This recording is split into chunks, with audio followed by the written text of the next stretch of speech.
los comercios, para las pymes, que tiene que ser diferencial, pero también una tarifa social que sea inclusiva. La tarifa social tiene que existir, pero que no sea la excusa para aplicar el tarifazo a todos. Acá ya hubo un tarifazo a la electricidad del 400% durante este año. Ahora se aplica el 72% sobre ese 400%. Es un aumento brutal. Un servicio esencial como es la electricidad no puede estar en manos de empresarios mafiosos, negreros, como Milding, que reciben el subsidio que recibieron del gobierno anterior, reciben el subsidio del tarifazo que reciben de Mauricio Macri y lo ponen al servicio de expandir sus grupos empresarios. Por lo tanto, nosotros estamos por la reestatización del servicio eléctrico y para que eso se ponga a funcionar bajo control de trabajadores y usuarios, para que la electricidad no sea un negocio, sino que sea un servicio esencial. Y ni hablar de comercios, por ejemplo, una parrilla a pleno centro de Montegrande de 12.000 pesos pasó a 44.000 pesos, hay comercios de 30.000 pesos. Y ahora se aplica a estas empresas el 72% de aumento. Por lo tanto, va a haber una confiscación de los trabajadores a favor de empresas que son amigas del gobierno. Miren, Macri se fue de vacaciones a la estancia de Lewis, este gran empresario que es dueño de media Patagonia. Lewis es uno de los dueños de Edenor. Y el cuadro tarifario hasta el 2021 plantea un incremento que claramente no está justificado. No queremos que los usuarios, las pymes, los comercios sean quienes financien las inversiones que tienen que estar a costa de las empresas. Como en cualquier negocio y como en cualquier negocio donde hay riesgo, las empresas tienen que, y mucho más en este caso que son empresas monopólicas, ninguno de los usuarios puede decidir ir a otro prestatario.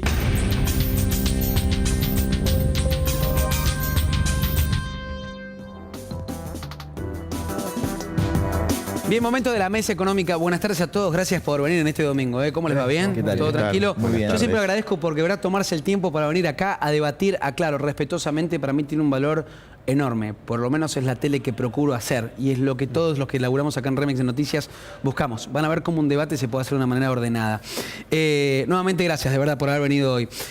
¿Qué entendemos por esta nueva solicitud de un aumento a un año que ha sido marcado groseramente por las tarifas?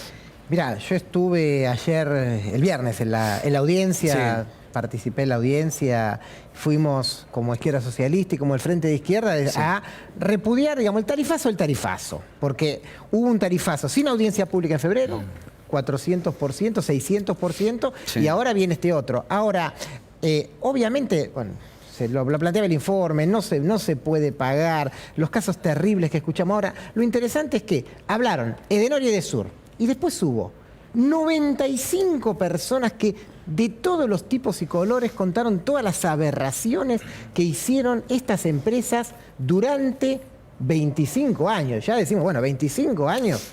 da como para hacer algún balance. Llama la atención particularmente, ¿no? El momento, ¿no? Donde eligen para comunicar esto. ¿Qué entendés por eso, Martín? A ver. Sí, no, realmente los argentinos estamos un poco cansados, ¿no? De en invierno no tener gas y en verano no tener electricidad, y este debate y esta cuestión eterna sin resolver que hay al respecto, ¿no? Y la audiencia esta tiene que ver un poco con esta situación, ¿no? Reconocemos que hay un atraso terrible en las tarifas por muchos años, ¿sí? Que hace inviable el negocio. Por otro lado, algunas tarifas pedidas por las empresas tampoco son viables por el lado de lo que pueden pagar los usuarios, ¿no? Con lo cual lo realmente sincero, sensato sería encontrar un punto de equilibrio que permita sobrellevar esta situación y de ahora en adelante hacer las cosas con más proliquidad. Andrés, yo hablaba recién del ánimo social, ¿no? Estamos llegando a un mes tan sensible que ustedes que se han presenciado muchos debates económicos lo saben, que siempre lo digo, que es el mes de diciembre, el fin de año donde la gente hace una evaluación por lo general y se fija de acá al próximo año cómo va a estar y cómo estuvo durante todo este año en este nuevo gobierno.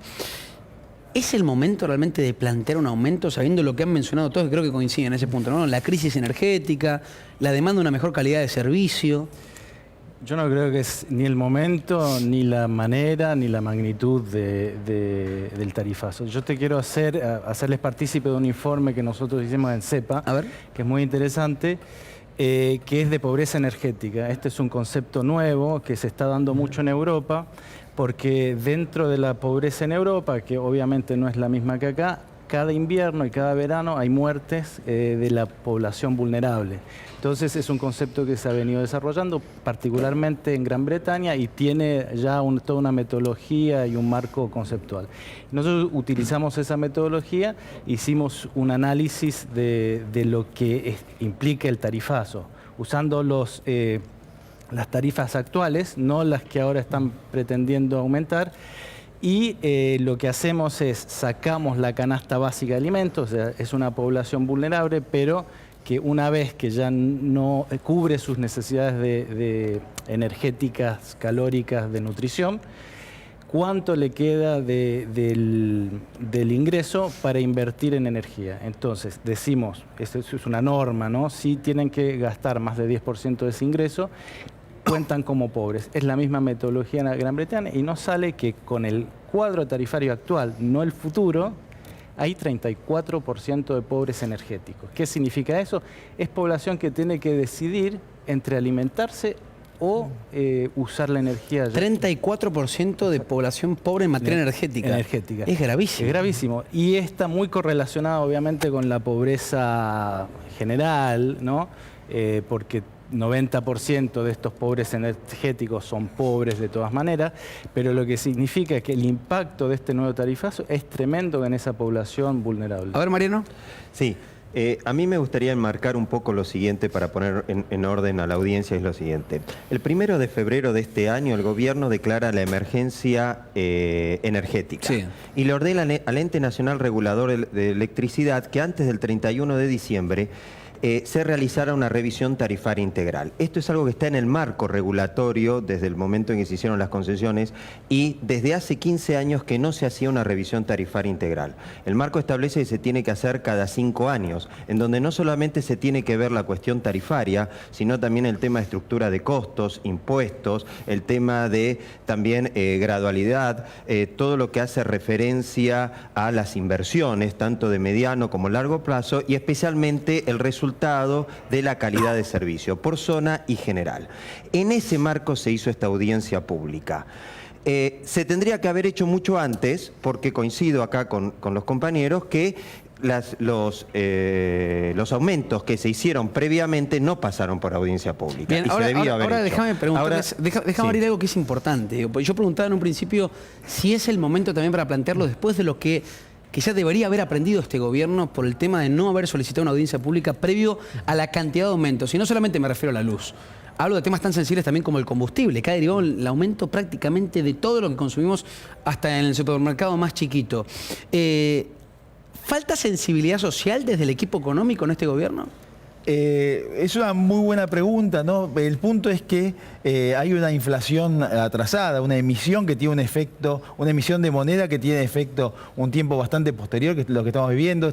Estamos viendo los efectos de la devaluación sobre los precios, estamos viendo también el efecto del tema de tarifas sobre los precios, o sea que estamos en parte tratando de digerir temas del pasado hoy, ¿no? Con lo cual hay una mezcla de presente-pasado que nos trata de llegar al futuro, ¿no? Que políticamente y socialmente es muy difícil de digerir, ¿no? Realmente, y lo estamos viviendo nosotros los ciudadanos día a día. ¿Dónde está la sensibilidad acá? No veo sensibilidad, honestamente. No ustedes permanentemente están hablando de números, y los números siempre en algún aspecto son fríos, pero a la hora de tomar una decisión, hay gente que siempre lo digo, pasa la crisis y otra que la está viviendo en carne propia y que la está pasando realmente mal. A ver, lo que pasa es que no hay sensibilidad, o sea, con los datos que di de pobreza, esto va a impactar a las poblaciones más vulnerables. Hay una cuestión de timing en el año, digo, viene el verano, también hubo lo del gas o intento del gas en el invierno, o sea, de ese punto de vista no hay ninguna sensibilidad y tampoco hay mucho reconocimiento del impacto en la población, porque acá te hablé de este 34%, es de toda la población. Si uno va a la población que no tiene acceso a las redes de gas o de agua, el impacto es mucho mayor, es 67%, porque esa población tiene que adquirir la energía como pueda, entonces es mucho más caro. Entonces, hay una ausencia, te diría hasta de conocimiento de lo que está pasando en la realidad. Yo creo que no, ¿sabes qué? Creo que hay conocimiento. Creo que no es que no hay sensibilidad social, hay asociación en las ganancias. Acá hay empresarios que estaban directamente vinculados al negocio energético y que hoy están del otro lado de la mesa, ¿no? Empezando por el ministro Aranguren, pero también muchos de los empresarios que están ahora en los organismos de regulación. Por eso te decía, hay que hacer un balance, porque la pregunta, bueno, y está bien, bárbaro, ¿y qué hacemos? Tuvimos desastres energéticos, desastres de cortes de luz con tarifas dolarizadas, después las tuvimos en la década siguiente con tarifas subsidiadas. Yo te decía, balance, basta. Nuestra línea es, acá hay que rescindir estos contratos porque estas empresas, si no, van a seguir ganando sobre algo que en realidad es un servicio público, no es una mercancía. Rescindir el contrato y algo que se vio en la audiencia. Estas empresas reestatizadas, manejadas por sus trabajadores, sus técnicos y las organizaciones de usuarios que hicieron en la audiencia pública una capacidad, mostraron una capacidad para controlar que no la tiene el ENRE. Hicieron montones de denuncias que el ENRE ni siquiera se dio por... Bueno, bien, a ver, contame cómo fue eso. A ver. Sí, bueno, muchas gracias. En primer lugar, no hay duda que ha habido un tarifazo brutal y no hay sensibilidad. Porque si hubiera sensibilidad, no estaríamos hablando que los aumentos equivalen a 2 pizzas, a 3 pizzas, a una docena de empanadas o 2 sandwichitos. Es decir, nadie que tenga sensibilidad social puede expresarse de esa manera. Entonces, claramente no la hay. Y en segundo lugar, sí, te agradezco, es verdad, las asociaciones de usuarios hemos hecho denuncias enormes. Mirá un dato muy importante. Las empresas reclaman al Estado Nacional por estos eventuales incumplimientos del Estado durante todos estos años, por no supuestamente regularizar la tarifa y el sistema, millones de dólares. Ahora, ¿sabés qué proponen las empresas? Quieren que esos millones el Estado se los reconozca y los agregue al valor del kilowatt. Es decir, que sea el usuario el que termine pagándolo. Ese pago. Claro. Por supuesto, imagínate, las asociaciones salimos con los tapones de punta diciendo cómo van a permitir que eso ocurra. Si las empresas tuvieran un eventual reclamo al Estado, que haga los reclamos administrativos, judiciales que correspondan, y la justicia dirá si tienen razón o no. Pero nosotros los usuarios tenemos que salir a pagar esas supuestas pérdidas que tuvieron las empresas. Ahora, qué interesante sería, digo, que más allá del tema de los reclamos, en base a la calidad de los servicios se les ve exigir a las empresas a bajar las tarifas, ¿no? Por el servicio que prestan. Digo, que uno pague por el servicio que a uno le prestan también, ¿no? Sí, claro. Porque es lamentable, digo, ¿cómo le decís a una persona que durante el verano pierde mercadería con lo que sale de la mercadería en el supermercado? No le funciona ningún electrodoméstico, la heladera se le corta. Las señoras, que de verdad muchas veces no pensamos, pero en los edificios de pisos altos, que no pueden ni bajar ni subir las escaleras, se corta el agua y los servicios, todo lo que genera. Sí. Voy a cambiar de tema, porque de verdad hay gente electrodependiente. No nos olvidemos del sector de la salud, que también funciona y funciona mal. Digo, hay gente que necesita de la energía para poder vivir. Y acá, por otro lado, te están diciendo, este verano vas a tener cortes, y no solamente vas a tener cortes, sino que quizá estamos discutiendo aumentarte un 30%. Es difícil, obviamente. Ahora, quiero preguntarle sobre algo que hablamos muy seguido en este debate económico, que tiene que ver con el sector de las pymes. Muchas veces mencionamos el 70% de nuestro país como factor o sector productivo pertenece a la pequeña y mediana empresa. Hay un informe que preocupa de la CAME, que indica, en las últimas horas ha salido hoy este informe, que hay una caída del 5,7% en el último mes de las pymes. ¿Cómo se frena este sustento de los últimos meses, la caída brutal a la pequeña y mediana empresa? Mira, en primer lugar, estos tarifazos y estos aumentos, la inflación y los aumentos generalizados en todos los precios impactan totalmente sobre la pyme. Hoy en día la pyme está en una situación entre pagar la factura de luz, de gas o echar a un trabajador. Cuando estás en una situación así, es decir, estás en plena crisis, ¿no? Estás en plena crisis y lo que le estamos pidiendo al Estado, al gobierno, es que genere herramientas que por lo menos le dé cierto área a la pyme para evitar esta situación. Es decir, lo que estás poniendo a la pyme es entre la espada y la pared. Es decir, pagame la factura de gas, pagame los servicios, pagame el aumento de combustible, pagame el aumento de transporte y a su vez manteneme el nivel de ocupación.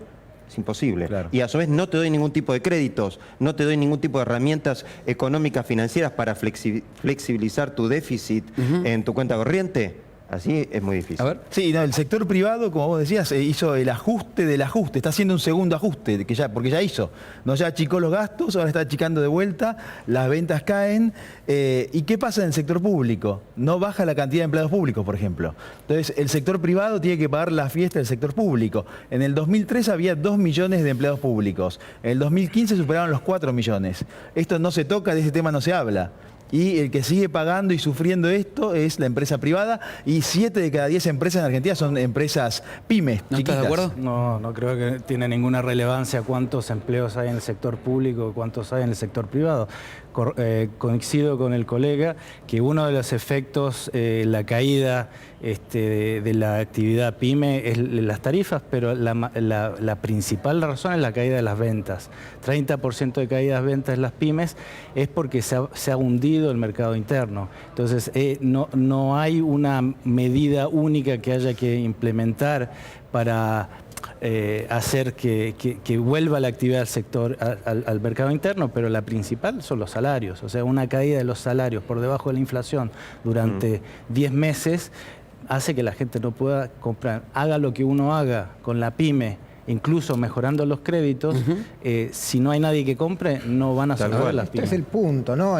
Porque los datos de la CAME, los datos de venta de supermercados, del otro lado está, bueno, ¿por qué cayó la venta? Está el trabajador, el asalariado, el jubilado, que no tiene para comprar, que ha perdido entre el 10 y el 15% del salario. Entonces, si uno debe decir, a ver, vamos a discutir medidas. Y bueno, la medida número 1 debía haber sido la reapertura de las paritarias para recuperar ingresos. Lamentablemente no se hizo, no lo va a resolver este bono, que ni siquiera se termina de saber quién lo va a cobrar o quién no, pero si no tenemos claro que la caída de las ventas tiene que ver directamente con la pérdida de poder adquisitivo de los trabajadores, le estamos chingando. Les agradezco por haber venido, de verdad. No tengo más tiempo para el debate económico, ya después sigo con el debate político. Tenemos un noticiero largo hoy hasta las 9 de la noche con varios temas. Gracias por haber venido, de verdad. Gracias. Un placer enorme, como siempre, Gracias. por debatir de manera ordenada. Se puede debatir de esta forma. Tengo que ir a una pausa, pero antes quiero mencionarles y que hagan una reflexión también sobre lo que ha